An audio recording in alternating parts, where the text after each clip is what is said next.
This is the heaviest podcast. Let's go!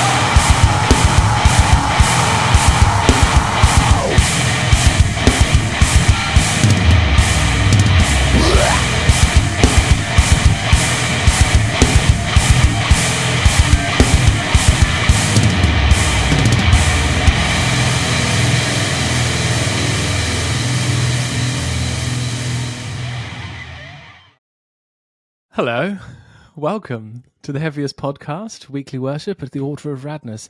My name's Sonny, and indeed I'm sat here with Gary.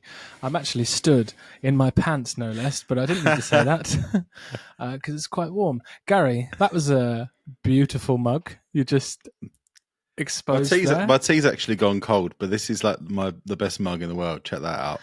Love it. Absolutely love it. That's fantastic.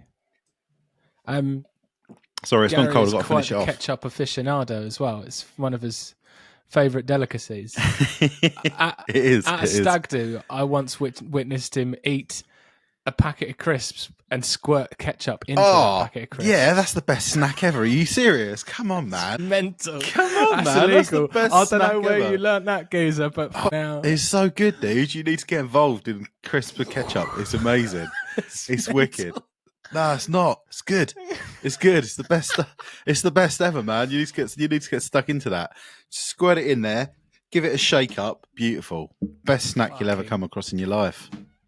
Oh, it's just we've already sworn too much at the beginning. I haven't. I'm trying really hard. You're cheating. I have to get the beeps out. We have to work out. We have to get a beeper going. Beep beep. We'll get a couple of beeps. Don't worry about it. Get a couple of beeps on the go. We'll be fine.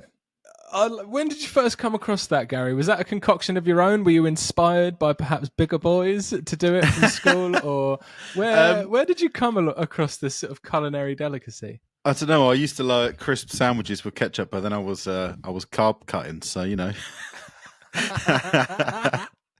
Man, gone for the caveman crisp sarnie. Absolutely. No, they're good. Salt and vinegar. Got to be salt and vinegar crisps. That's the best way to do it. Although, you know, cheese like and ready onion? salted crisps suck. Could you get away with cheese? Could you get away with the cheese and onion? I mean, I say it's got to be salt and vinegar. I'll put it on any crisps. I don't mind. I'm not fussy. But yeah, you can get a crisp like ready salted when they're rubbish and chuck some ketchup on them, and then they're not rubbish anymore, mate. They're great.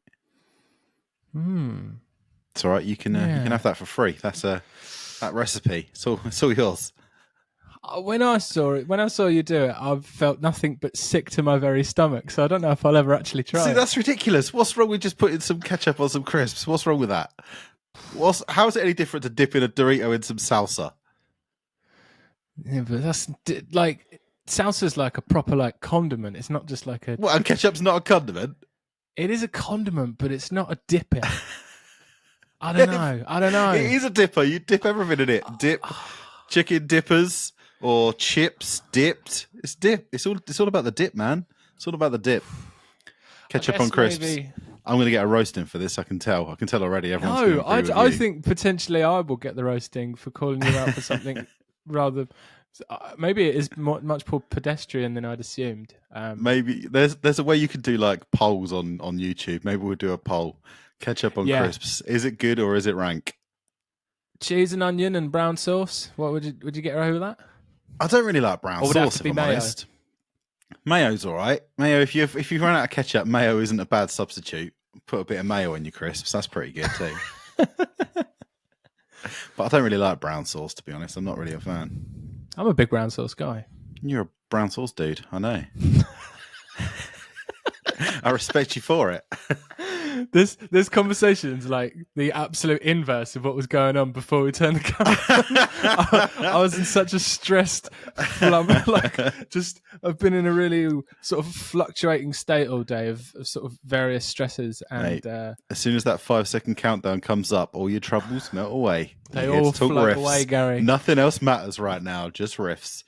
Because it's just quote nothing Papa else Hetfield. matters, mate. Just forever trust in who you are, you know? Absolutely.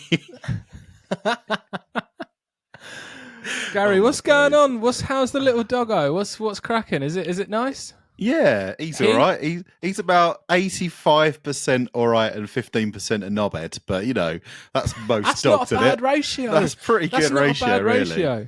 I mean, just That's before a we started cracking recording, ratio. he was trying to eat my hands, but other than that, he's pretty good. Like, Oh yeah, you don't need them anyway. They're probably all gummed up with ketchup. You can't blame him. that's why they taste too good. That's why he wanted to eat them. They're too delicious.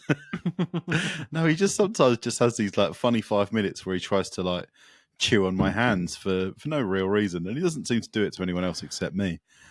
I take it as a sign of love, but you know. Yeah, maybe you've got just nice flavoured hands, well seasoned. Well seasoned. Absolutely. It's the ketchup comes out of my pores at this point, so like my sweat just tastes tomato and Sweat sugary. So sweat up. Oh my god, that's gross. I'm basically 45% sweat up right now. Oh dear. Yeah. Other than that, just that's kind of the only You've thing. got a lot of that's really stuff been on going is that. having On the that. dog. There's loads of bits on that sofa, Gary. You couldn't tidy up before you come on. I thought it would be What's all directly that? behind me. You'd What's never all that see it. nonsense back there? You know what that? At least go, no, Gary. What you need to do right now? Go and karate kick that right on the floor. no, that's Out my of jumper. respect. That's Out my of jumper respect and my for the acacia strain proceedings. flags. No, I there want are you to my go and acacia spin strain kick flags. that straight on the floor. I had fully intended on putting them on the wall. I never got round to it, which is why they're in a pile over there. It's my acacia strain flags. They're going to go up behind me at some point. Nice. I respect that. I respect it. Yeah, man. We got some What cool about you? riffs, How's Gary. life? Mate, life's nice. Nice. Awesome. We had another bank holiday. I don't know if you have bank holidays that much, like people that aren't in England, like in like America and that. Do you have just every now and then someone just goes, you can have a day off if you want. It's Monday, and you go, sick. I completely forgot that was going to happen. So you just end up like having a free day. And if you are my age, and perhaps you've got a garden that you need to fill up and populate with various things that doesn't make you look like an idiot, you might find yourself at a garden centre such as I. And I spent an inordinate amount of money on plants, Gary. I can't believe it. Oh, God. Don't get me started on gardens, man. I'll get really angry. You eye up a nice plant. You go, look, that's a cracking plant. You go, right, I'm probably willing to spend about 40 quid on that plant. And then you look at it, and it's 120 quid, which is mental. Because, like, What? I don't know, because it's like What 3 sort of years garden old. centre are you going to where a plant is £120? There was a mental plant. That is It's insane. like it was quite a standy uppy kind of like a miniature tree type vibe. It wasn't like, it's not like a fucking daffodil, you know. It's like, I don't know. Apparently it was an expensive garden centre. I found out afterwards, which was ludicrous. But you think you found a nice plant, you go, yeah, I can see myself having that plant. And you sort of fall in love with the plant. You go, yeah, you've got pictures in your head. You sat around drinking a beer with your arm around the plant. Like, it's, you know, you really get into it and you embrace it. And there's all these other people walking around and they're all nice and they've got families and they've probably got a nice house and a garden. You really get caught up in like, oh yeah, I guess I am a proper adult. I guess I shouldn't only spend my money on video games and tobacco. And you go, yeah, I'm going to buy some bits. And then you get the plant, and then you still got to buy a fucking plant pot. And then sometimes that's 20-something quid. Like, And the soil. no, I didn't need any soil, but I might need some stones to weigh it down. Mate, I absolutely hate plants and gardening. If I go to the garden centre, I just walk around grumpy. I've got a good plant, though. One of the plants I got, Jolene wasn't too keen on it, but I really like it. It's like this sort of bit of, it looks like it's from like The Hobbit or Lord of the Rings or like something like that. It's all a bit wonky, sort of wonks upwards. Oh, nice. Very nice. I'll take a picture of that plant for everyone to see. I'll post it on our story. Everyone's desperate to see your plant, I'm sure. Jolene thought it looked like it was dead, but I thought it looked like it had a lot of character. And I don't think Rot is a potential character that I would have sought. But no, I think it looks nice. It just looks like quite a relaxed kind of vibe. Yeah, garden centres really cool. Now I love it. I'm coming up to 35 years old, and garden centres are okay by me. Life just doesn't stop getting excited as you get older. Don't worry, guys. It's crazy. Oh dear me. Should we No get back on trust track? Us about riffs now that we've talked No, that's about it. You garden too busy centres. talking about garden centres. Everyone's gonna think that you're not cool enough to know about cool riffs. But can I just say this week We got some cool riffs. Cool riffs alert. Got some serious riffery. Cool riffs alert. Cool riffs warning, alert. warning, cool riffs. Warning. We're going to start with Thou, yeah? We're going to start with Thou. They are a 6-piece sludge metal Thou is band. cool riffs as well, actually. Thou That art is cool guy riffs. Thou art cool guy riffs. Thou art hella cool guy riffs. Yeah, Thou. They're a 6-piece sludge metal band from Baton Rouge in Louisiana. Their new album is called Umbilical, and it's released on the 31st of May through Sacred Bones. Thou, they're a band that, I'll be honest, I haven't really spent a lot of time with. I remember they did like a weird covers EP during the pandemic, which was kind of cool. But the thing that really put them on my radar was May Our Chambers Be Full, that album they did with Emma Ruth Rundle. You remember that? That album was absolutely sick, wasn't it? Was beautiful. It was bloody beautiful, mate. That was such a cool, like that completely came out of nowhere. I was like, I've never really listened to Thou and I've never really listened to Emma Ruth Rundle, but let's try an album that's the two of them together. And it turned out to be absolutely incredible. That was the absolute, that was peanut butter bonnet. Just was peanut butter, that. You never just reach, you don't often just have butter on its own, do you? You don't often just have peanuts unless you're a dickhead. But peanut butter, mate, fantastic. That was a good metaphor, Sonny. Well done. Yeah. That was much better than you thought it was going to be. Wasn't it? It was good. I was like, what the fuck is he on about? So when I first thought of it, I was really hoping I could explain it as well as I thought. I wiggled out of that quite well, I think. Yeah, good work. Good skills. Anyway, that album was kind of mainly I felt like that album was mainly Emma Ruth Rundle, right? She was kind of front in the band. A lot of it was kind of focused really around the melody and the ethereal presence and all that kind of stuff. Mm-hmm. But obviously it was thick and it was heavy. So I was like, okay, cool. Thou releasing a new album. Let's check it out. And I'll tell you what, this album is absolutely incredible. And also it doesn't really sound that much like that album at all. Like, this is like the gnarliest, riffiest, sludgiest slab of soundtrack to the end of the world core that I think I've ever heard. This album is on a whole nother level of angry. Yeah, man. There are some combos that just work. Burgers and fries, sausage Peanuts and and mash, 6 pints and 2 lines. You know, there's just a lot of combo. There's some combos you just can't beat. And like blackened screams over thunderous rolling stoner riffs are just one of those combos. It's just one of those beautiful, beautiful combos. Absolutely, dude. And this shit made me smile a motherfucking lot. Oh man, it's so fun. Like, over the last sort of week or so, I think it's Ian been running it, hasn't he? In the Discord, that's like because obviously there was that Hard Law episode where they were trying to find the heaviest album of all time, and their choices were frankly weird. So we've been doing our own version in the Discord, and one of the albums, the first album that comes to mind when someone says heaviest album of all time for me, is always Buster by Admiral Angry, right? Every time, that's where I go to, and this to me is like Buster 2024, right? This is so there's so many parallels between the two, and they're just as like angry and rage filled and dirgy, and the guitar tone is so thick. I guess I understand now why they call it sludge, because the guitar tone is it's like tar, isn't it? It's like a thick paste. Obviously in the band you've got 3 guitarists and then the bassist, and for the most part they all play basically the same thing, and they just create this like wall of guitar that just sounds absolutely gorgeous. It's so horrible and thick, and it just congeals, and it's absolutely wicked. It's so cool. Like the tone that they get from the music is, and then you've got all this bottom end, and like you're saying, you then get like Brian Funk. What a cool name that is, by the way. The singer's name is Brian Funk. He's got this really good counterpoint vocal style where it's really shrill and harsh, and he sounds like he's been through some shit. Do you know what I mean? Doesn't he?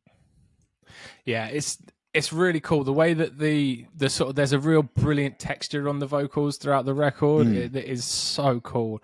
It's sort of gargling, gritty texture that's just fucking fantastic. Yeah, man. I listened to this for the first time the other week, sat in this beautiful sunshine, drinking a very, very cold Stella, and it was just the perfect combo, man. This album, it was fucking brilliant. This is a dream to listen to in a really nice pair of headphones. This rumbling assault that comes through is almost like tectonic shifts. It's just absolutely massive.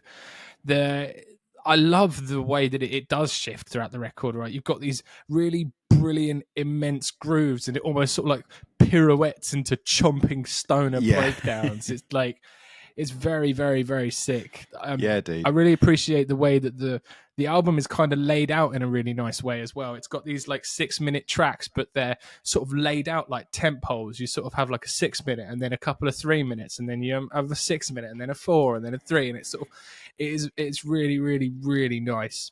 Yeah, and also the ones that are like the 6-minute songs are often like not the kind of lower, slower, doomier tracks. Often those longer tracks actually have more of the, because it's funny because this is a really angry, really pissed off, really like I hate the world record, but at the same time it is quite jaunty and quite fun in a lot of places. Like there was a moment I was sitting, I was making notes, and I got to the track that is called House of Ideas, and I was like, this is so bouncy, it's nearly new metal. Like, and Mate, there's like a lot of those kind of things that kind of creep through where there is this sort of bouncy, fun tempo to some of it, but at the same time, it's all just kind of put through this filter of hate. Like the way that it works is really weird, isn't it? Yeah, there's some really cool different ideas going on in here. Like House of Ideas, it feels like this sort of, it feels almost, it's so full of textures. It feels like sort of two bands playing at once. It's so immersive. It feels like some sort of cybernetic hell.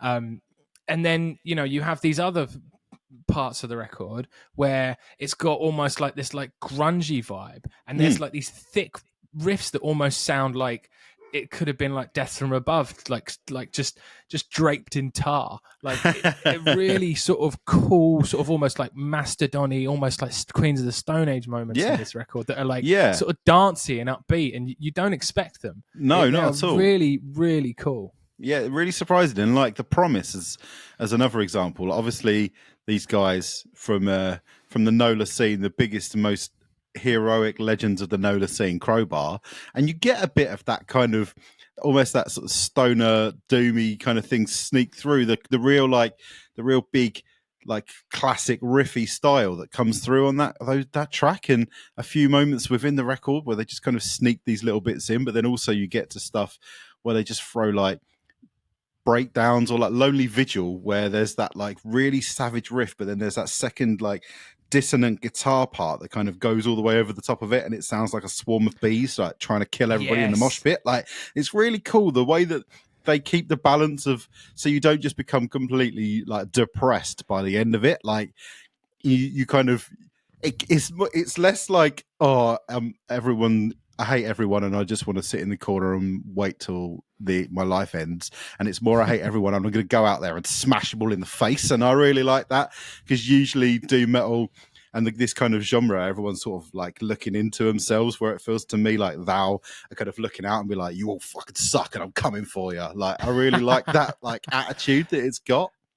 I definitely agree. Yeah, like tracks like Lonely Vigils, where that's sort of those like stripped back moments, and then it sort of builds up to almost like tidal sort of crash. It's so cool. Like it's massive, but it's like quite fleeting. Like these moments, and it's really easy for this kind of music to sort of dull itself, like sort of like dull its blade after so many, after so many big sort of rolling riffs. Like it can just sort of be sort of like going through the motions by the end of it, but they really have a bunch of ideas that keep it really, really super interesting. Like these like Panic Stricken I Flee, like that sort of gets a bit up tempo, and it feels so cool, these massive grooves, and then it's almost like a bit of like a shoegazy finish, and you wasn't really necessarily expecting to have these like less abrasive moments, but they really make the record more memorable, and then they make it sort of helps the other stuff stand out, and the big moments hit more. And you have that diverse range of emotions in a record. It's really cool. You don't expect there's no way you would have thought I'm definitely gonna want to dance to this. This no, Thou not album, in a million right? years. But yeah, you're right. Like Panic Stricken No Flea's got like the lead guitar part, like it's like the only lead guitar part on the whole record, and like The Promise, where they throw in the cheeky little like sung chorus, like they just kind of sprinkle these little things in to stop you just going, all right, yeah.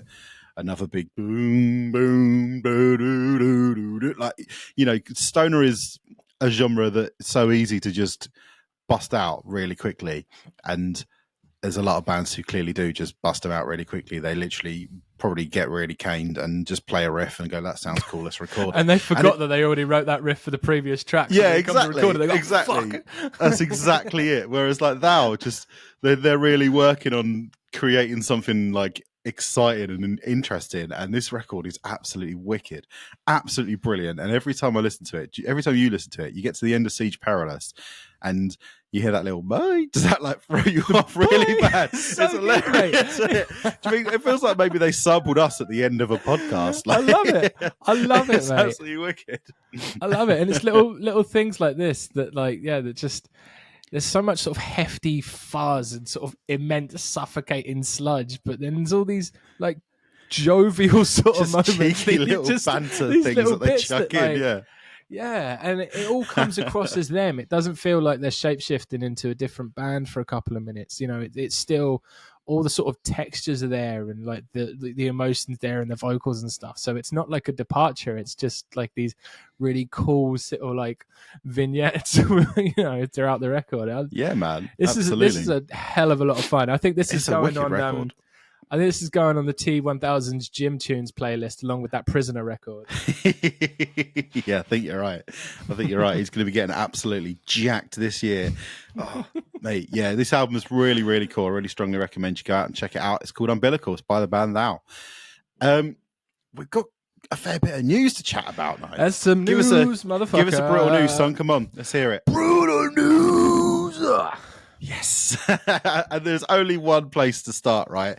And that is by praising Ra. Surely that's where we've got to start. Dude. It's so good. Mate, there's a new Nile record song coming. There's a new Nile single. It's called Chapter for Not Being Hung Upside Down on a Stake in the Underworld and Made to Eat Feces by the Four Apes. What a song title. What a cracking song title. And absolutely brilliant. You'd think maybe they've got all the ape-fed feces chat out the way by simply naming the track that. You'd be completely fucking wrong, because it says it a bunch of times in the track, and it's awesome. Literally, it's so sick. I feel like they just say that not eating shit is so fucking funny. It's so good, and it's delivered with so much conviction and so much genuine like anger. You're like, yeah, too right. Like I don't want to eat any shit either. Like, I just wish my dog would listen to the song. Do you know what I mean? Like, I'd be gutted if I was made to eat feces in the underworld by the Four Apes. Yeah, if I had to eat monkey shit, I'd be well pissed off. And you can understand why Carl Sanders is so annoyed, can't you? Really? It's a banger, mate. It's really cool. It's so really good. It's so Nile. It's so techie. There's really sort of cool, groovy moments. There's I feel like it's quite an interesting production choice as well for them as well. Like it feels a bit more old school. Like there's a bit of sort of like reverb on the vocals, or the way that they're produced is a bit more, akin to like a black metal record or something. It's a bit more lo-fi, and maybe that's going to make it seem a bit more raw and a bit more sort of like old school. I'm really interested to hear how the rest of this sounds, but so the album's called The Underworld Awaits Us All, which is hard pretty as fuck. Fucking hard, right? Yeah, coming out August 23rd through Napalm Records. Definitely keen for that one. Definitely keen. Have you thought about the concept of being a new Nile and a new Dayside album this year, son? You excited? So sick. It's a good day. What a great year. It's a good year for you, mate. It's a good year for you. You're going to have a lot of fun. Necrot, Gate Creeper. It's a great year for the Death. It is a very good year for Death. Also, with new music, Oranssi Pazuzu.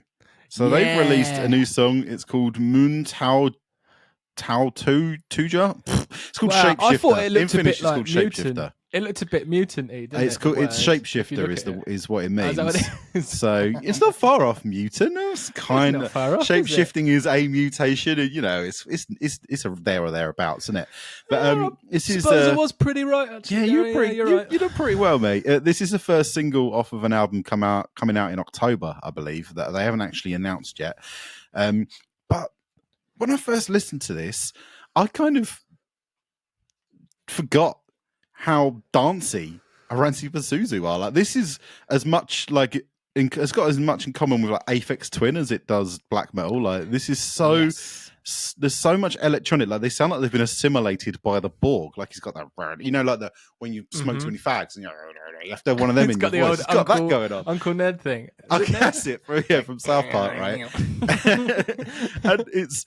and it's just this like slow burn build up, but then when that synth bass gets to that drop and it's like boom, when that comes in, that just slaps you in the chops. And it is, I think, like, you know, the Marvel were like doing a new Blade. I think instead of having the Blood Rave this time, they should go to an Oranssi Pazuzu concert. What do you reckon? Oh, that's so perfect, Gary. That's so perfect. Just imagine Mahershala Ali chopping up a load of vampire fools at an Oranssi show. That would be sick. Psych electro black metal. Like, they're just so friggin' cool, man. Like, this is the real sort of focus on that sort of electro dancey vibe in this. It's sort of a hellscape. It's very, very cool. It's exactly as weird and as wonderful as you come to expect from Oranssi. That moment where it sort of explodes is absolutely fucking mint. Yeah, man. I love this So band. cool. I love their sort of weird amorphous attack. They're creative, brilliant bastards, and I just can't wait for more. Yeah, a lot of time. There was a time when I didn't have a lot of time, but now I have time. I have time for Oranssi Pazuzu. New album coming later in the year. I'm sure we'll talk about it when it's here. Our favourite Aussie noise merchants are also back with a new single. Yeah. Yep, Totally Unicorn. They've putting out a new song. It's called Parrot. I think it premiered on Triple J last night, which is pretty cool. Triple J's kind of, I think, like Australian Radio 1, so that's pretty cool. And it'll be available on all the old streaming platforms. So this new song, they're kind of stepping. Obviously, they started their early days in mathcore, and then they went into like, we were like looking at kind of noise rock, and then with High Spirits, Low Life, which we both absolutely loved, they started moving into a kind of a bit more of a rocky territory, and it feels like with Parrot, they're kind of taking that next step further. It's still got everything that makes you love it. Totally Unicorn. It's still so sarcastic and full of spite. You've got the unmistakable like Aussie drawl of Drew as a vocalist, but then also there's like a much more immediate rock and rolly kind of vibe to this song. Like that big riff that is really catchy, isn't it? I listened to this walking to the shop to buy beers earlier, and I felt like I was in the intro of my own indie movie. I felt like I was definitely going to get the girl. Everything was going to go right. You know, like I was going to win the big game. I don't know what other things happen in movies. I was definitely going to save the world. Like I was, all of that was going to happen. It's brilliant. Like still themselves. But very, immediate, like you say, very sort of dancey and hooky, but still, still saying fuck every other sentence. Still the grit there. And the hook that keeps happening, like you're still fucking talking, mate, is brilliant. Yeah, it's so sarcastic. That hook is well good. That hook is well fun. You say to one of those absolute punishers at like a party or something like that, Yeah, I love it. I loved it. Are you still fucking talking, mate? Get fucking walking. So good. Absolutely love it. Like, yeah, we compared them on the last record. We compared them to Idols, but Idols, as they got really big and decided to go proper like pretentious and arty and go completely away from what got people interested in them and make these really weird, obtuse albums. And I feel like this is the much better move, is to kind of go more rocky, a bit more mainstream, a little bit more accessible, but still give everyone what they came to Totally Unicorn for, which is just absolute sarcasm and hilarious like rage and just straight to the point, brilliant riffs, loads of fun, absolutely wicked. Can't wait. I'm sure that there'll be a new record, God knows when, but I'm looking forward to can't to bloody wait. And we're gonna get them on the podcast. They're definitely gonna be on. Drew's definitely coming on. Oh, that'd be cool. That'd be cool. Getting Drew coming on the show. It'd be good to chat to him. And then finally, just a little one. These Streets. I absolutely love this band. I think I was wearing my These Streets t-shirt last week in the video, which is cool. They just put out a new single. It's called Not Welcome. And, oh, man, I think this tune's absolutely sick. hard. What do you think? It's so double hard. Mate, It's so double hard, isn't it? It's full of like, it's got buckets of like hip hop swagger. Yeah, it's so it's much. Just, it's double hard. It's hip hop wicked. infused It's just- hardcore. yeah. It's getting like, it's kind of, there was obviously around the kind of dying days of new metal, hip hop infused hardcore was quite, like Biohazard and that kind of thing was really popular. And then it's kind of faded away. But I feel like there's a really good resurgence of it now. Like obviously with like Gridiron and like Unity TX as an example, or like Fox Lake, another band who are really cool, put out a new single a couple of weeks ago. And I really like that whole vibe. And I think These Streets kind of leaning more into that and kind of moving like they used to do quite a lot of the southern type stuff, and that was amazing as well, but I think leaning more into this like more aggressive, more like confrontational style is really working for them. And you're on the losing side, you dummy bitch. Absolutely brilliant. Absolutely brilliant. What a great delivery of it, incredible. There's a little moment where they nearly say the name but they don't say the name. They're like something like where is it? There we go. Everything I own, these streets, but the streets brought me. It's not these streets. No. Everything I own, the streets taught me. It's wicked. The flow is fantastic. It's got a really sort of obtuse opening as well, which is a bit weird, like the way the sort of way it sort of works into itself. But when it gets going, like the bars are sick. And that sample as well. Can't go wrong with a good sample. Yeah, man. You can't absolutely go wrong wicked. with it. They tend to just do EPs. I don't think they've done an album for like nearly 10 years, but I'm a big fan, and I strongly recommend you go and check it out. Not Welcome by These Streets. Yeah, dude, some really cool stuff coming down the pipe. I'm looking forward to the coming months of chat and riffs. But yeah, boy, before we move on to speaking to our lovely little guests, we've got another record to chat about, and this one right up front, I just got to big up the Discord homies for getting me on this one. This was the buzz. This is we're talking about VREDEHAMMER. They're a Black and Death project. Just one guy, Per Valor, his name is, and his new record is called Godslayer. It came out last week through Indie Recordings. So this is their 4th album, and I believe up until this point, all the drums were programmed, but this is the first record where he's actually opted to recruit a live drummer. I think that's right. And the live drummer is called the Dominator. Like, I didn't write down his real name because if your nickname's the Dominator, then you don't need an actual name, do you? Because you're just the Dominator.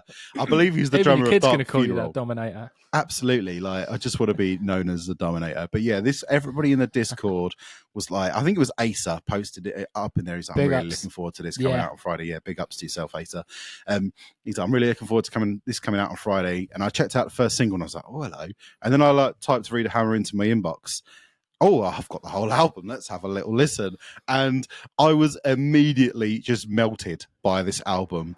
Like, this album is absolutely amazing. Like, yeah, honestly, this is up there. Knock Loose, Gatecreeper, VREDEHAMMER for me. This album is so sick. I love it. Big things. Mate, seriously, brilliant. This is proper boss tings, man. This is just some of the sickest riffs I've ever fucking heard. It's amazing. Yeah. I love it. I wish I had something a bit more constructive to open with, but it's just incredible. In it. The riffs per minute are just ridiculous. There's so many goddamn riffs in this thing, and it's awesome. Like, what hit me about it, what I thought it sounded like is if just Lamb of God just sort of turned it up and went double hard. Yeah, like, definitely a lot of Lamb of God going on. Brilliant, really groove-driven riffery, but just turned up to the extreme point of view. Like, there's just riffs all over the place. Yeah. It's sharp, really sharp riffery. I've been listening to this. I went to the gym a couple times in the week and had this on both times, and it was an absolute fucking knockout, mate. I love I it. could see this being a banging gym album or a banging running album. Like, this is, like, you're right, absolutely. Loads of like Lamb of God groove. It's got like the sort of technical wizardry of a band like Decapitated. It's got the 4D sensory overload of something like Wake, but then it's all like really lushly recorded to almost like fit for an autopsy level. But then with the added drama of like Behemoth or something. Like, there's so much going on. Like, and it's weird because we talked about Veil of Panath last week. I developed a lisp for a second then. We talked about Veil of Panath last week, and these guys and those guys are essentially in the same genre, but the outcomes are really different. Like, the kind of taking the same influences and just churning out completely different results. It's really weird, but it's incredible, and it's just every single moment on this record is just incredible. Like, it's exhilarating. Like, it actually gets your blood pumping, and it's, you know, immediate endorphin hit every time an incredible riff comes in. I just love it, man. I'm having such a good. I was listening to it in the car, like, just before when I was out with the dog, and I was just like, I nearly crashed the car. I was having so much fun playing air guitar. Like, I've been listening to this album quite a lot over the last week or so, and I've never done so much like air musicianship in my whole life. Every riff you want to play along to in the air, every time the drum drops, like, you're there playing drum. Like, it's just properly infectious metal album, and Yes. like on a par with Gatecreeper for me, on a par with the level of how much it's like infected my psyche and just made me think about it constantly. Like, I think this album is absolutely spectacular. Yeah, I love it, and I really like the inclusion of the sort of the synths that come in. There's these sort of like this like horror-y 80s synth that like sort of come in and they sort of pulsate. They don't like overtake their music. They're always like a real sort of really cool compliment. And I think it works really, really, really bloody well. Yeah, man. I think they could probably do it a bit more as well, because it's used quite sparingly throughout the record, but it's a really cool little string to their bow. Like, absolutely goes ham as fuck. And then you've got this like little, like, there's this little moment that it almost sounds like it's just like busting out of a SNES or something. And the way that they usually like there's that bit in one of the songs that I've written in my notes somewhere, but I'm getting ahead of myself, so I don't remember what it is. But there's a bit where it kind of drops back. Oh, it's in the Dragon Burns, isn't it? Product Human Slave. Where I've got that. It drops back, and there's like a riff played on the synth, just with the synth and then the drums, and then the guitar comes in and plays the riff that the synth was doing, and it just works so well, the way that it kind of like the way that it drops back to synth. Like, it's incredible. It's so much fun, and I really enjoy the vocal as well. Like, it's not a very like, it's not a hefty vocal, is it? It's kind of quite. What's the word I'm trying to look for? I don't know, but I think it focuses a lot on enunciation, which is really cool. It's like it's a vocal that's it's definitely extreme and it's definitely cool, but you can literally understand basically every word he says, which is absolutely sick. It's really it really rides those riffs really perfectly. Like, it's absolutely. Almost like a Randy delivery. Like, he's quite a lot of Randos. It's kind of halfway between Anders from In Flames and like Randy Blythe, isn't it? The way that he kind of delivers the vocal. It's that sort of. It kind of sounds like it comes from like the mid throat. Like, it's quite like, and rather than like really just trying to force as much air out of your mouth as possible, it feels very measured and quite controlled, and it works perfectly with the landscape of the music that he creates at the same time. It's so well balanced, and you're right, like, you can really pick out a lot of the lyrics, and like, really lyrically, like, I was starting to look it up, because I was like, oh god, there's got to be something wrong with this record. Like, surely it's got like a dragon and a Viking longboat on the front, and I bet the lyrics are really like Lord of the Rings. And I looked it up, and actually, like, no, they're all really legit and really cool, and it has got a fantasy element to it. But like, there's like so many moments where, you know, like in the Joker, it's like the Joker wears the crown, or like Death mounts furiously, takes life callously. Like, that bit's really cool in From the Abyss. Wage war to reclaim the Crown God Slayer, that bit in the title track, like it's so good. Like I think the title track I love the bit in the title track where it builds up. You know the bit I'm talking about, and then it goes to a dead stop, and then the drums go. It's so fucking fun, man. It's so fun. Like you just grin the whole time it happens. Like honestly, this band makes me want to go to war.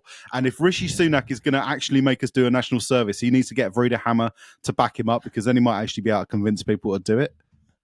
Mate, what about the riff in Obliterate, where it's kind of like a Slayer riff, but it just goes on. It goes. It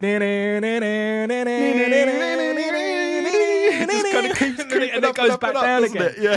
It's so good. You think you know it. You think you know when it's going to stop. Like the first time you listen to that, it really catches you off guard. It's so cool, man. Yeah, dude. So cool. It's just a bucket of fun. It's just incredibly. It's just bucket of exciting fun riffs. Absolutely. It's quite singular in its attack, right? It's no one's gonna sort of say it's sort of the most dynamic record in the world, but when all it does is just feed you sick fucking riffs, like who's mad? Like nobody. Like it's the same way I think about like the Spirit World album, where the Spirit World album was just buckets and buckets of brilliant riffs and grooves and breakdowns, and like it just did what it did, and it did what it did phenomenally, like consistently. This is sort of up there on that same sort of vibe for me. I'm loving it. Yeah, mate, I'm with you. This is incredible. I love this album wholeheartedly. I think it's absolutely amazing.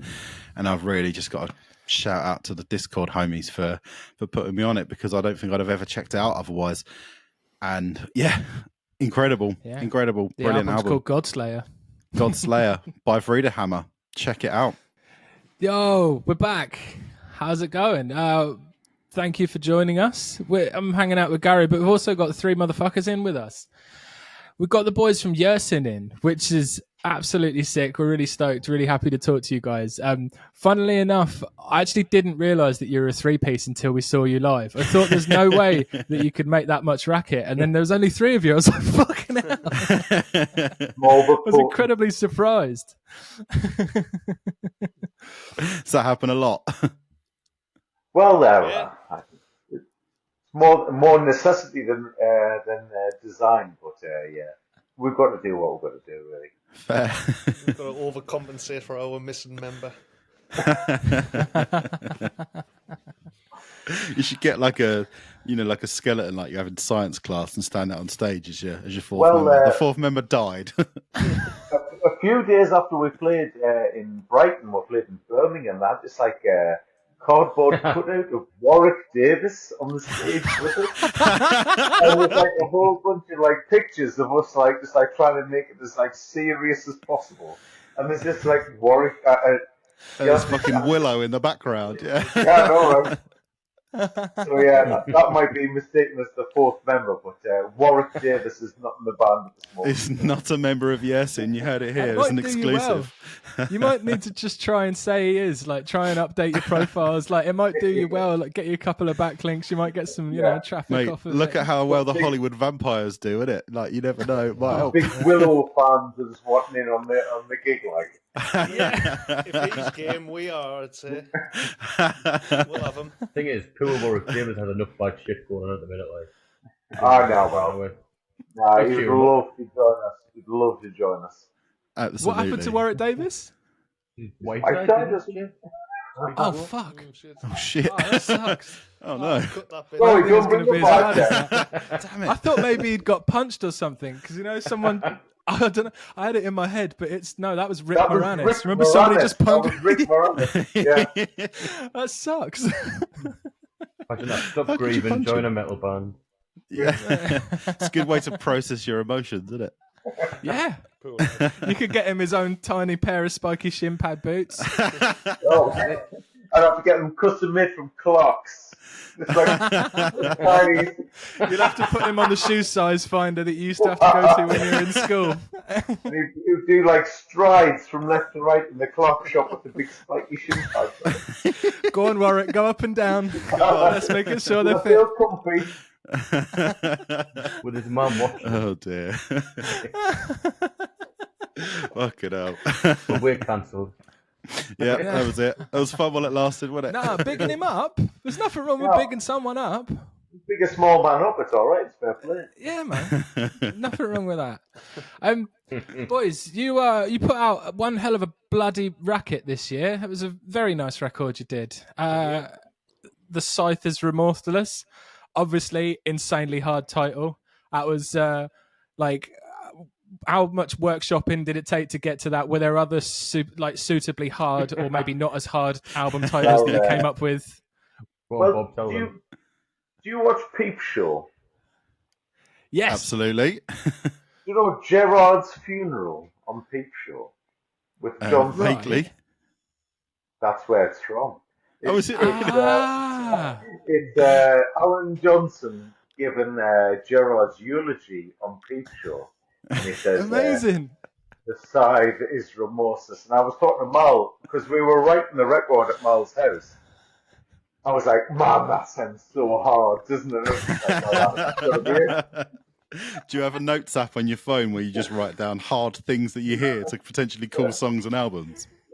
Yeah, it was just like, that's it. Yeah, we don't really ponder on things so much. Sometimes it'll just pop up and it's like, yep, that's it. It's all right, yeah, done. I like it. With song titles, because the first few little EPs and that we did, the song titles were ridiculous, and it was just coming from like stupid patter we had in the practice room. It was like every 5 minutes, song title. So that's just how the I've got to write more songs. Yeah, that's funny. You just brought that up. I was going to ask you, was there sort of a change in? Did you kind of go, we're going to stop being as silly on this record? Because obviously, I got re-familiar with Guilt earlier, and I was reminded of Scrotal Sacrilege and something about, was it Michael Barrymore or Mechanical Barrymore? Insidious Mechanized Barrymore. Well, we actually wrote a full blown backstory for that one. It was meant to be that Michael Barrymore was incriminated, and then he retreated to his mountain, and then he rebuilt himself as a massive tyrannical machine and destroyed mountain all afterwards. But I thought the Guilt album was quite serious, because the stuff before we haven't released is even worse. It's just But yeah, we definitely did start to think we maybe should be a bit more mature. We're not going to get taken seriously as we would like if we keep up with track names like Buggered in the Greenhouse, things like that. We thought we'd just shoot ourselves in the foot if we're going to keep. We don't really want to be known as a comedy band as such. Yeah, fair. There's only room for one party cannon. Yeah, exactly. Yeah. Obviously, the album title was a subtle, a more subtle bit of a carry on. I think there's only one track that had a bit more of a comedy value on that album, was Lust for Crust. Yeah. That's nice. That's nice. Yeah. But I think it was on a podcast with some American chaps we did earlier, and even they kind of mentioned that how I don't know, it wasn't really a negative comment on it. It was just kind of how it didn't really sit right on the album, and it was just a bit of a silly. I don't know, just a silly track on it. Just had to take that on the chin and go, thanks, boys. We haven't totally shaken the novelty value, the comedy aspect of it, but yeah, we're working on it. Maybe next time we'll be. Even if you had to resist the urge to just have an album entirely serious songs, you never know. Yeah. No, I think that'd be a shame, to be honest. I think that'd be a shame, because obviously, it's your personality coming through, isn't it? Yeah, it's true. Everyone can just be like, I'm the hardest man ever. Watch me just be really angry about everything. No, but we're not all always really angry about everything. Sometimes we have fun. That is allowed. It is allowed in metal to have fun. We did start the band as not as a laugh. It was just kind of happened. We had a load of fun doing it when we started, so we just kind of went with it. We started as a. How long have you guys been a band now for? Well, there's been multiple variations. We start off as a Judas Priest and Black Sabbath tribute band. Nice. Then it's kind of devolved into what you see today. That's fantastic. Quite the step that you've taken there, isn't it? Yeah, it's just gradually happened over time. Like I say, we never really thought about it back then, like what would be doing like 10 years time, whatever it's been. But it just keeps like progressing as we go, so we're just going with the flow, really. Like, hell yeah, like That's cool. because I listened to Guilt today and the Scythe and Remorseless just to sort of remind myself, and it felt like there was a bit of a like a notable sort of uptake. It's sort of a bit more sort of furious and a bit more hardcore and a bit less gloom, a bit more sort of just fury on the new record. What was your sort of like thinking when you were sort of writing the new record? Like what were you going for? Story, do you want to take this one or? I think we all said we kind of wanted to take a step up from Guilt. So I thought we could push it to be a bit more frenetic, a bit more frantic. I don't know. It was like a natural progression, wasn't it? It was nothing was off the table. Guilt were kind of wrote in lockdown when we probably shouldn't have been practicing. You're all sad. We were just like on opposite ends of the practice room from each other, like sticking to the distance and stuff. We're pretty Did much your wrote- practice room? Did they give you those little things that went over the mics? Those be honest, little Like I shower think caps. Tape on the Wasn't even a ground as practice well. room. A lot. What was that place, Bob? It was like a pretty. No. Guilt was in a practice room. The side that was Remorseless started that old travel agent that we had. No, man, there was like. Oh no, the gymnastics a travel studio. agents. You wrote it at No, a travel no, agent. no, Well, you no, wrote it at Lun no. Poly. No. Guilt was recorded in a gymnastics. Wrote in a gymnastics studio. Oh, amazing! Do you have one of those like sponge pits to jump in at the end of it? Yes, There was, like, everything. Aerial hoops hanging Yes. up and stuff, but I think that was it. All the practice rooms were shut with COVID, and Bob knew someone who had this random gymnastics place, so we wrote that in about 3 weeks. Amazing. Or something like that. We just wrote it. Like Rob already had all the riffs, so we just kind of churned out a lot of tracks. But with the new record, we kind of took our time a bit more. We like sat on the computer and just mapped stuff out a bit. So yeah, I think we didn't really. I mean, personally, I don't know if we had like a big solid game plan. We just kind of put a bit more thought into it. Took our time, like work things out a bit better rather than just bashing out an album. I mean, it worked in its own right with Guilt, but we're just I think maybe it's just taking our time and kind of executing it better. Maybe just kind of shone through and packed more of a punch, I guess. Yeah, I think there was more ideas. We went through things with like more of a fine tooth comb than just this is how it's going to be. We kind of self-analyzed it, took it apart, rebuilt it. Nice. Hell yeah! And how did like the new material come across like live? Obviously you had the tour with Mastiff. That was awesome when we saw you at Brighton. Yeah. You sounded fucking cracking. That We thing was were- great. I love that little We venue. were rough at Brighton, I'll tell you that. I was worried. Well, when I was talking to you in the back of Jim's van, I was like, I am hanging on to my life. at this moment. I've just realised. I didn't want to judge, That's who but you guys are. yeah.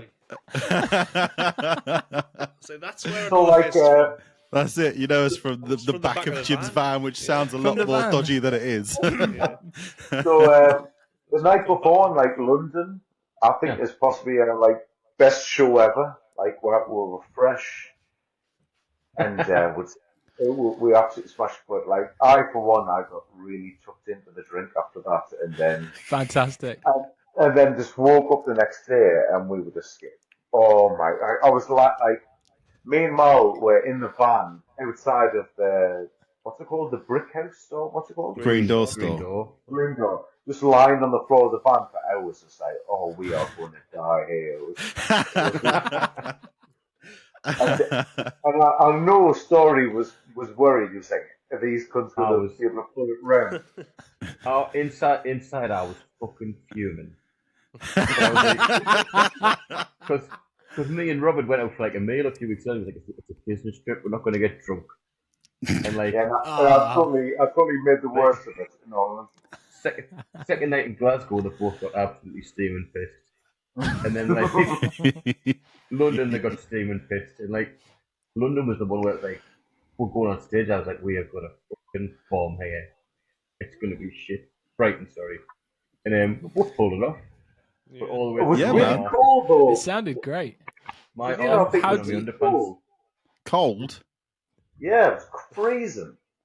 That's because it's basically outdoors, isn't it? Like that. Yeah, It's I like know. it's like I love a that venue, cobblestone but it is venue, weird. isn't it? You go to that little sort of back room, and it's all cobbles and that. It is It a must be- strange venue.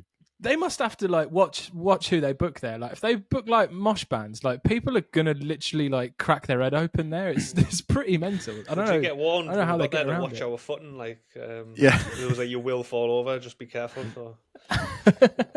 He crash get mats out. One drunk bastard spills a point, and there's St. John's is absolutely on speed dial. Like it's, Yeah. it's a fucking nightmare that place.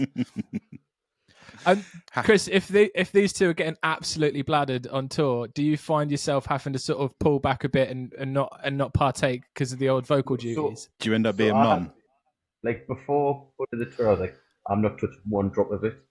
And like the first 3 nights, Hull, Glasgow, Edinburgh, I didn't have a drop, and I was like, fucking hell, this is fucking dull. And then in London, I was like, I'm not drinking. But then we played such a blind there. I was like, oh fuck this, I'm getting on the drink as well. But I just had to watch what I was doing. That was it. Like, just limit myself. I say that, but like the second to last night in Birmingham, I got fucking shit faced. Play catch up. Steaming drunk. Like the last night at the tour in Nottingham, we went on, and I was like, I think I'm going to either shit myself or be sick on this stage. It was just That'd be pretty punk. Oh, go GG Allen on that shit. Yeah. powered Allen. through. Just like, Yeah, but, thankfully, I think we're rotated. I don't think we were all a mess at any one point. We're all our shining moments. You just but, did mess Jenga.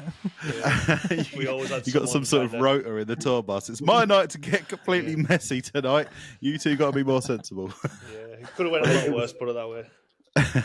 it was Brighton where Rob was like, you know what, I'm sick of drinking, I'm going straight edge. And Jim mentioned this. Going straight edge for an hour. Yeah, Jim mentioned this. that's 8 hours. 8 hours. it lasted from like 8 12 hours. 12 till 8. Hopefully. Nice. Respect. Good work. Excellent. So you had a lot of fun on tour then. You had a Yeah, good time. You know, it was lovely. Like, we are ultimately nobodies from Sunderland, and it was just fantastic to be taken out by Mastiff. Like on a tour, like hotels and like good venues and stuff like that. So it was just absolutely fantastic. TVs out the windows. Yeah, exactly. Living the dream, yeah. Yeah, it was Good. hard work. Nice. It was absolutely shattered when we got back, but yeah, after a good night's sleep, I could have gone again the next week. Like I missed it as soon as we were home. But Hell yeah. No, That's yeah, awesome. What an experience! Like, Did you do a lot of Nice. merch and stuff like that as well? Did you go down well? I mean, you went Yeah, down well. definitely. You went Yeah, down yeah. well in Brighton, and it's impossible to please people in Brighton. Everyone's too cool for school. Do you know what I mean? So, We did it okay on each night. There was 1 or 2 nights where we didn't sell much. But I think that was the crowd. Like Bristol, that was a tough crowd. Like really, I thought we were doing something wrong, and then Mastiff came on, Really? and even Jim couldn't get them motivated. wow. And I think Wow. the promoter He said told us something after, after didn't the he? Bristol show. He says, "Oh, Bristol's like a bit like that." He says, "Don't be like kind of put off or disheartened." I mean, people still Yeah. came up after that show and said like, "Oh, that was awesome" Yeah. or whatever. And that was one of the best things about the tour for me. Just like some of the cities I'd never been to in my life, and then like you would just kind of like people would just be like come over to you and Yeah, that's cool. I like, guess when you're pay- used pay to playing compliments, shows like- up north up in your area and stuff, and people are a bit more enthusiastic. You come to the south coast, it's a lot of this. yeah, Yeah. But we're having a great time. We're just not very good at showing it. That's just unfortunately what it's like for us down here.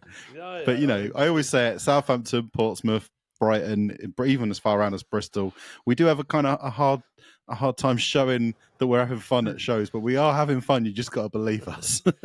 Yeah, there's definitely a bit of that up our end as well. Like it's like half the time half the crowd, obviously mingling with. Oh, that helps. other bands and that.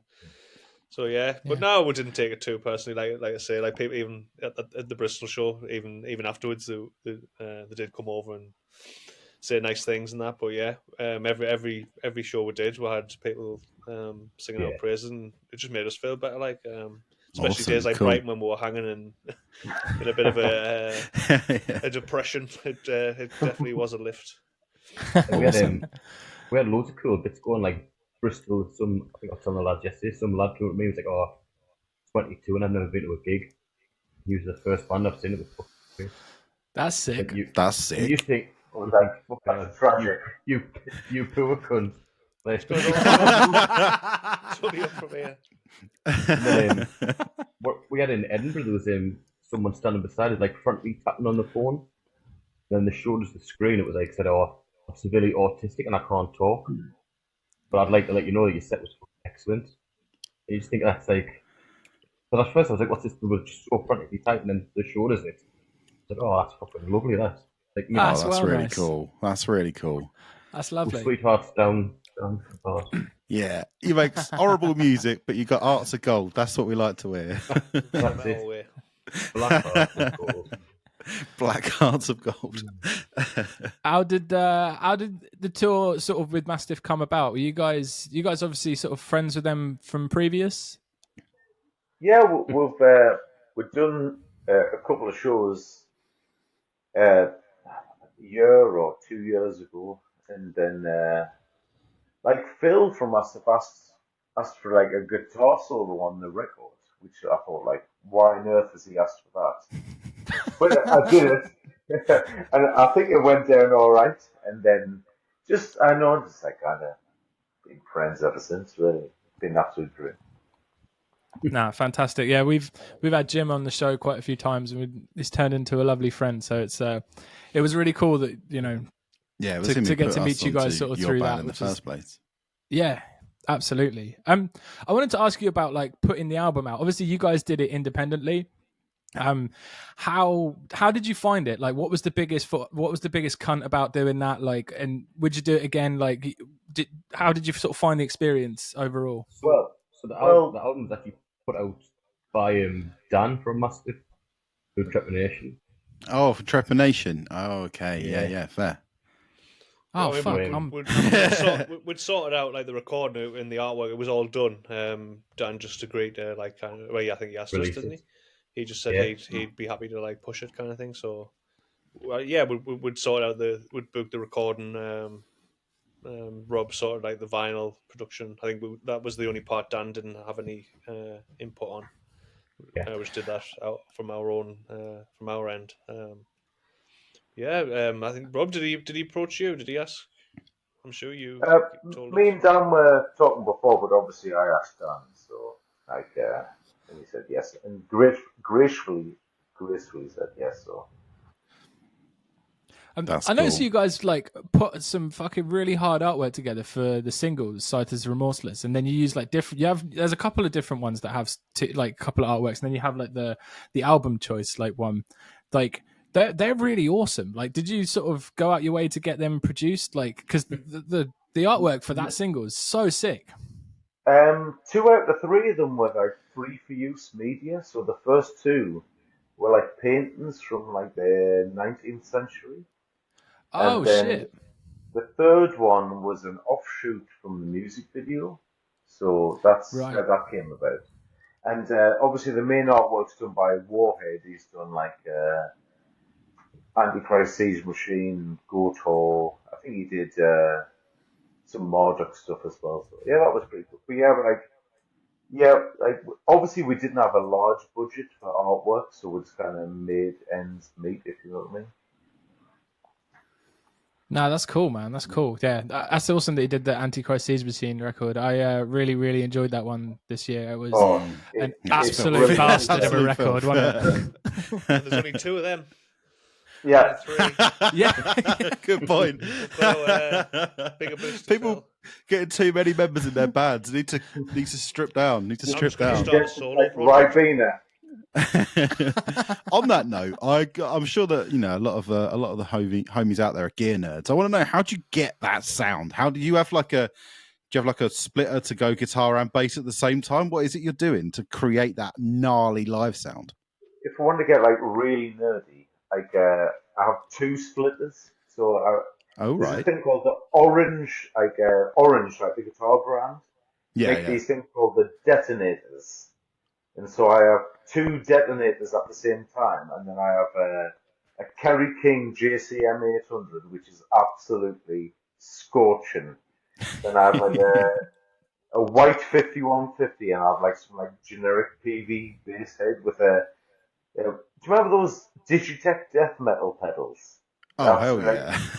yeah, it's one of them with like an octave down into it as the bass channel. And that's so, your bass tone. Oh, right. Yeah, Oh, sick. it's like, well, when we were with Joe Clayton in Manchester, he was just like, "Are we recording with this?" And I was just like, "Yeah, sorry, Joe." And he was like, we'll get through it. We'll make through it." So did you record the album like you play live, or did you record with a bass guitar as well? No, just that's how it is. Yeah. Oh, sick. And That's it was amazing. like no click track. It was just me and Mal in the room, just doing the set. And Yeah. I wouldn't do it any other way. Really, it's kind of gives a certain more Yeah. Lightning in a spontaneous bottle, feel isn't to it? it. Yeah. Yeah, absolutely. You can feel it. Like, it feels like I'm sat on one of the like guitar cabs in the room while I'm listening to the album. Like, it's proper. I It's mean, proper, like, some of the aggressive. like on there the first track, Triumphant. I think Mal, isn't each of the verses a different speed? That's fine though. That's fine. It's It's kind of, DIY. in hindsight, was kind of probably one of the negative. One Oh, of the don't reasons be we should have daft. used a click. But I don't know. It's weird. It's more me. It's so it starts off with like D beat, so I go in like kind of full throttle as was intended, and then it goes blasts and then back to D beat, and the blasts just kind of push me up a gear. So when it comes to the second D beat, I'm just like ready to go like even faster than You just I stuck. was the first time. No, you can't get out of D beat mode. Yeah. It just pushes us up. It's really hard to just maintain and go back to the same pace. And then the D beat at the end, I'm knackered, so that's slower than the rest. Every D beat's at a different tempo, but it I still respect works. it. I respect it. Nice. Chris, I really enjoyed your performance on the record. It sounds really cool, man. You've got like a really awesome vocal style that like maintains a lot of clarity as well, which is cool, which is kind of rare. Like, who are your sort of like vocal inspirations? Like, what sort of things have you been listening to, sort of gearing up to record and stuff like that? So the reason like my vocal style is like that because if I'm honest, touch wood, I'm generally not that good. I kind of have more of a I'm more of a, like a fake it till you make it sort of thing. Like I'm the least talented one of the three of us. So what I was listening to? Like I'd listen to a lot of actually the Mastiff is it Pavement of the Ashes album? I can't think of the name of it. Yeah, I listened to a lot of that. A lot of that prior. Listen to a lot of Trash Talk, a lot of early Gallows, Alexis on Fire. They're kind of me go-to old bands. And I've been listening Yes. a bit of Love a bit of Alexis. I've been listening to Svalbard.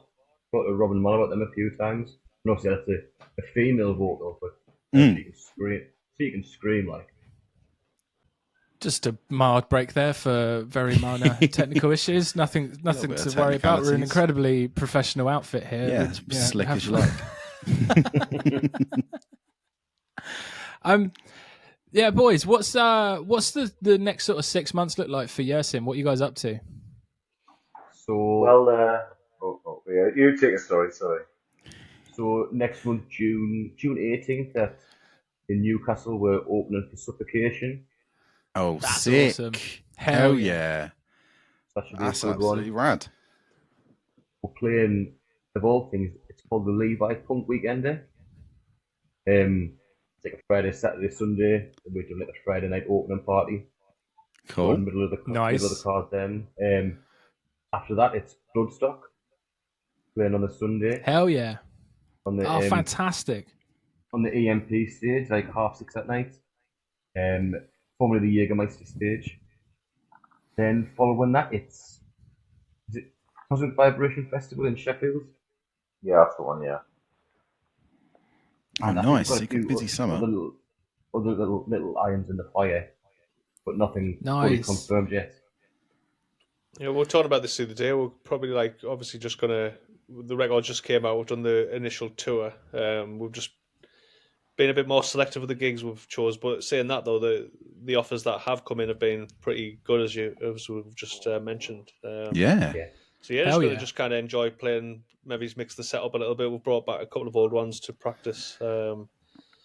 And just we've started writing again. Rob's got sitting on a bank of riffs, so like we're just doing Nice. more of the same. Like just get things down, like just on my little home setup, just to get some structures laid out, get some ideas going, and just kind of slowly tick on with that. Just for like I don't know when we'll totally run out of steam. I don't know at the end of the year or. We've played the set to death, or it's just it's just time to do something new. If we it'll just happen naturally, I guess. Nice. So Oh, yeah, that's absolutely sick. I think probably. And when you're sort of thinking about the next iteration of what you guys might put out, is that are you thinking sort of strictly albums, a little EP vibe, maybe? Like, what are you thinking? Well, well, doing an album is a bit like daunting, but in reality, we've got 4 tracks now, and I've got 5 or 6 ready, and so I don't think why, at this moment in time, why we shouldn't just get Smash an album. And when you write the sort of music maybe. you guys do, an EP and an album are probably about 3 minutes different anyway, so might as well just fucking go for it. The song Rob mentioned, the one where I can't keep time, Triumphant, that's got our friend Bernie doing guest vocals on. She's just like, I don't know, she's like a singer-songwriter, and she does kind of like, I don't know, she's got like a Jefferson Airplane kind of like a hippie vibe to our solo stuff. And we played her like the hook riff from that song Triumphant, and she nailed it in one take. Like whatever I think we recorded it in one and sent it to Joe, and he made it sound great on the album. It's just like the icing on the cake for that tune. So I think some of the stuff Rob said he's writing on would definitely keep Bernie in mind for maybe an EP. Say if we can work on like more stuff together. That would be cool. Nice. I don't know. That would be cool. We literally just been talking about Thou and Emma when they did their album with Emma Ruth Rundle. Maybe you could rock some sort of combination type thing, do some sort of concept. That'd be cool. It might take us away from. I wouldn't say what we're setting out to do, because, like I say, we normally just go with the flow. But we're definitely going to explore, like, doing more stuff. I don't know if it'll sound totally different. If I was to say, like, what the new tracks were sounding like, is imagine like a grinding Immortal with female vocals on the top of Nice. Wow. Hell yeah. That sounds lovely. Interested. I'm keen. Like, because we did a demo track the other night. I was like, this is the most blast beats we've ever had in the track. But it's like, it's so melodic as well. You can cancel your gym membership now. You'll be fine. You're just gonna be working out doing blast beats. Keeps us in shape this whole year. Amazing. Oh, yeah. Awesome. So yeah, definitely EPs are a possibility, albums are a possibility. Just keep. On another note, we yesterday went to the Black Iris Brewery and we did. Nice. Oh. Did you? I don't know if you saw it or not, but we've got the Yersin signature or collaboration beer coming out.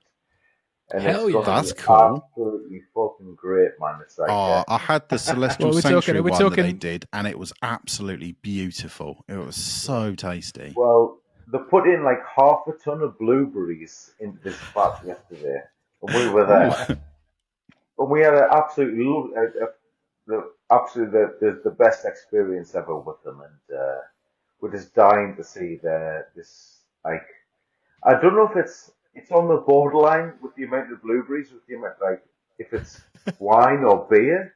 But nice, that's perfect. If it's too strong to, like, if it's one of those things that you'd have to get in a schooner, but you actually just order a pint anyway. That's the point. That's it. That's what you want.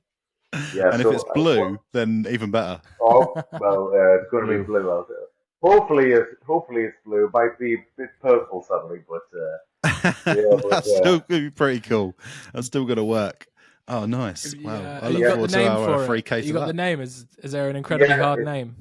No, about just remorseless, isn't it? It's It coming should out be the from- pints. yeah. The pints are The remorseless. pints are remorseless. The guys there was saying that it's saying it's the strongest one they've done yet. The strongest. No, Oh, the most yes. expensive one. Oh, Is right, that Then the most to make That's it. basically the same thing. You've got to It's being remortgage your remorseless. house because of blueberries. Like, there's a whole bunch of photos of us put like blueberries into this bath, but yeah, we were treated amazingly. And to anyone listening to the podcast, Black Irish Brewery is just absolutely fucking great.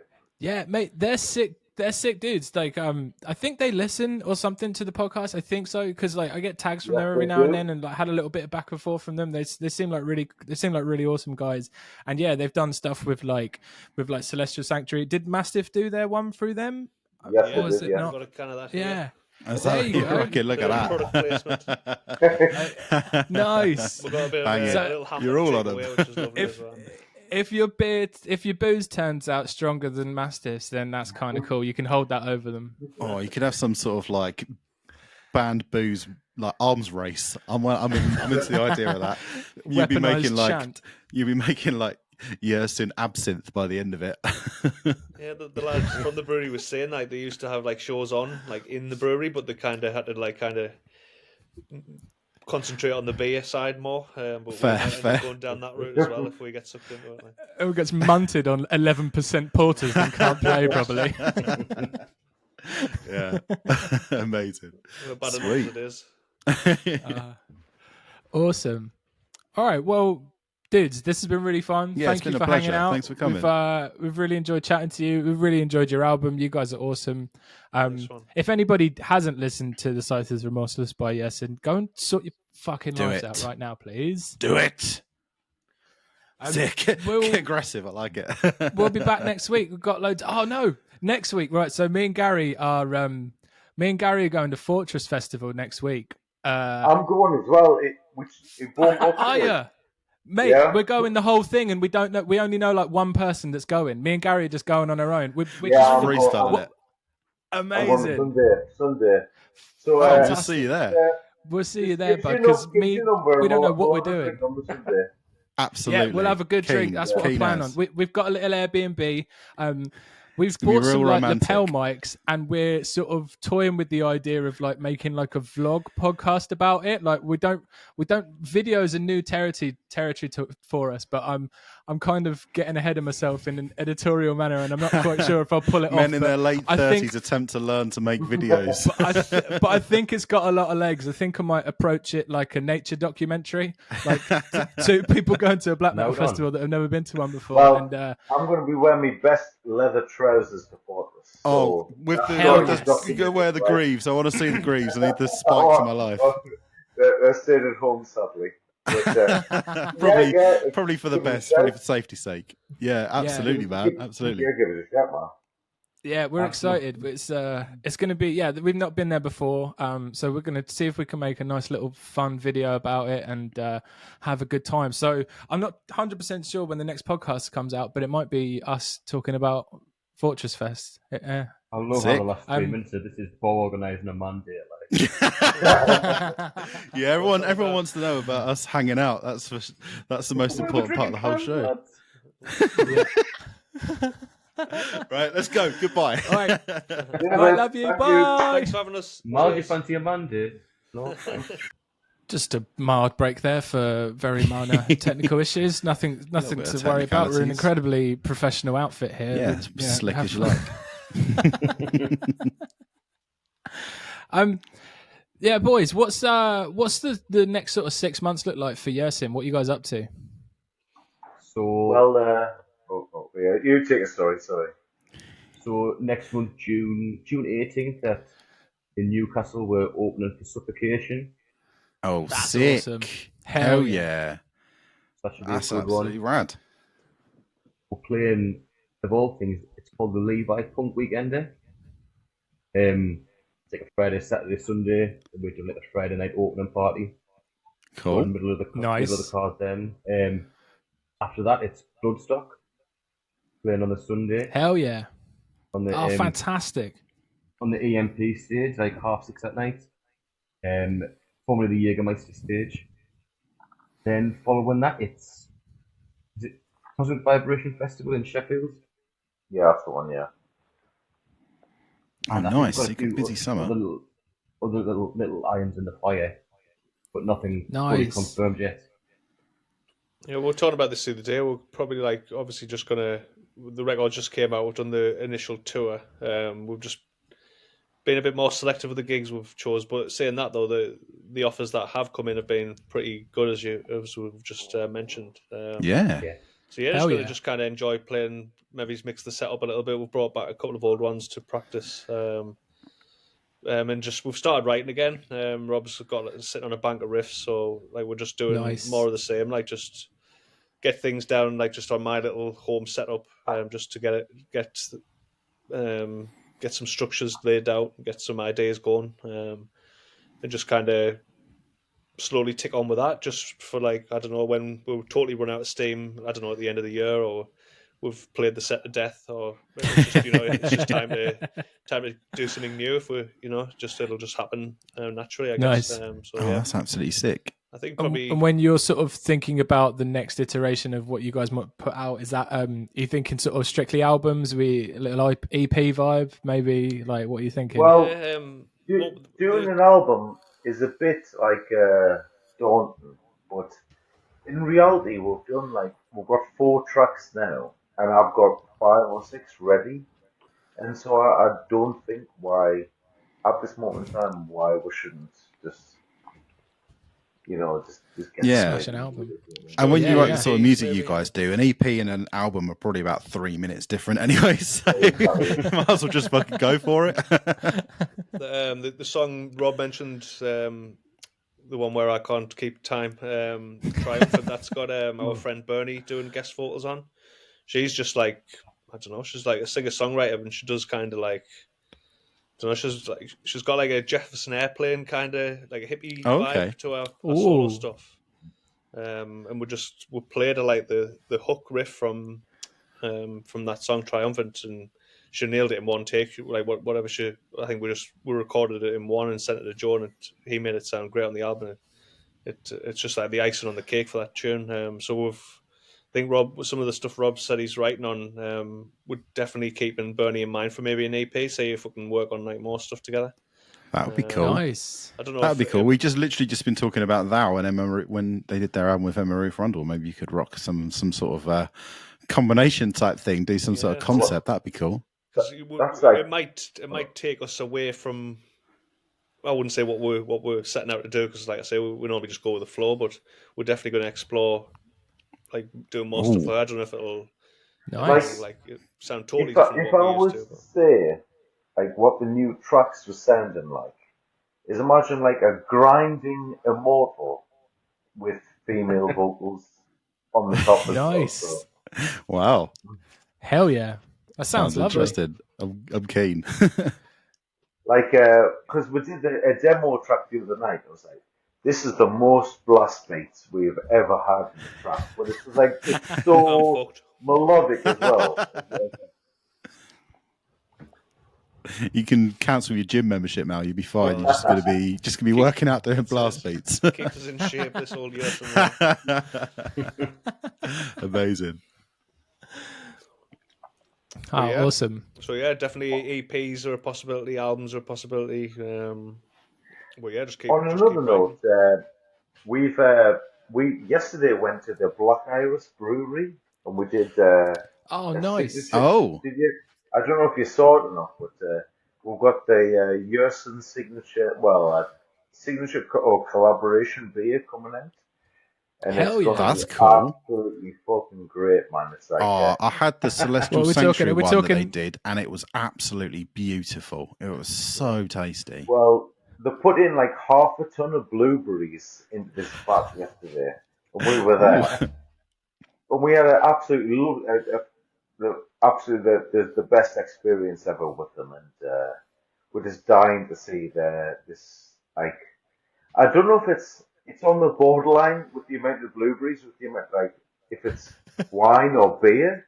But nice, that's perfect. If it's too strong to if it's one of those things that you'd have to get in a schooner, You said that, but you actually just order a pint anyway. That's the point. That's it. That's what you want. Yeah, And so, if it's blue, then even better. oh well, it's going to be blue out there. Hopefully it's blue. It might be a bit purple suddenly, but That's still going to be pretty cool. That's still going to work. Oh, nice. Wow. Yeah. I You look got forward the to name our for free it. case You of got that. the name. Is there an incredibly hard name? No, about just remorseless, isn't it? It's It should be the pints. The pints are The remorseless. pints are remorseless. The guys there was saying that it's saying it's the strongest one they've done yet. The strongest. No, one. the most expensive one. That's basically the same thing. You've got to remortgage your house because of blueberries. Like, there's a whole bunch of photos of us put like blueberries into this bath, but yeah, we were treated amazingly. And to anyone listening to the podcast, Black Irish Brewery is just absolutely fucking great. Yeah, mate, they're sick. They're sick dudes. Like, I think they listen or something to the podcast. I think so because like I get tags from them every now and then, and like had a little bit of back and forth from them. They seem like really awesome guys. And yeah, they've done stuff with like Celestial Sanctuary. Did Mastiff do their one through them? Yes, Or was did, it yeah. not? Got a can of that. Yeah. There you go. Look at Product placement. that. Nice. We've got a bit Bang of it. a little hammer You're all to on take them. away, which is lovely as well. If your booze turns out stronger than Mastiff's, then that's kind of cool. You can hold that over them. Oh, you could have some sort of like banned booze, like arms race. I'm into the idea of that. You'd be making like Yersin absinthe by the end of it. Yeah, the lads from the brewery was saying like they used to have like shows on like in the brewery, but they kind of had to concentrate on the beer side more. But Fair. we're going down that route as well if we get sucked into it. Who gets munted on 11% porters and can't play properly. Yeah, amazing. We're bad Sweet. enough as it is. Awesome. All right, well, dudes, this has been really fun. Yeah, it's Thank you been a for hanging pleasure. out. Thanks for coming. We've really enjoyed chatting to you. We've really enjoyed your album. You guys are awesome. Nice one. If anybody hasn't listened to the Scythe is Remorseless by Yersin, go and sort your fucking Do lives it. out right now, please. Do it. Sick. Get We'll, aggressive. I like it. we'll be back next week. We've got loads. Oh no, next week, right? So me and Gary are going to Fortress Festival next week. I'm going as well. It won't go Are through. ya? Mate, Yeah. we're going the whole thing, and we don't know. We only know like one person that's going. Me and Gary are just going on our own. We're Yeah, just I'm Freestyling it. I'm going amazing. Sunday. So We'll see you there. We'll see you there, give bud. your Because give your number, we don't know we'll what we're have a doing. drink on the Sunday. Absolutely. Yeah, we'll have a good drink. Keen. That's what I Keen plan as. on. We've got a little Airbnb. We've gonna be bought some real like romantic. lapel mics, and we're sort of toying with the idea of like making like a vlog podcast about it. Like we don't videos a new territory for us, but I'm kind of getting ahead of myself in an editorial manner, and I'm not quite sure if I'll pull it off. Men in but their late I 30s think- attempt to learn to make videos. but I think it's got a lot of legs. I think I might approach it like a nature documentary, like two people going to a black metal Well done. festival that have never been to one before. Well, and I'm going to be wearing my best leather trousers to Fortress. Oh, So with the, Hell with the yes. you go wear the greaves. I want to see the greaves. I need the spikes in my life. They're staying at home, sadly. But, Probably for the give it a best, shot. probably for safety's sake. Yeah, absolutely, man. Give- Absolutely. Yeah, give it a shot, man. yeah, we're excited. It's going to be we've not been there before, so we're going to see if we can make a nice little fun video about it and have a good time. So I'm not 100% sure when the next podcast comes out, but it might be us talking about Fortress Fest. I love Sick. how the last 3 minutes of this is Bo organising a mandate. Like, Yeah, everyone wants to know about us hanging out. That's the most important part of the whole show. Right, let's go. Goodbye. All right, Yeah, I love you. thank Bye. Thanks for having us. Mal, do you fancy a mandate? No.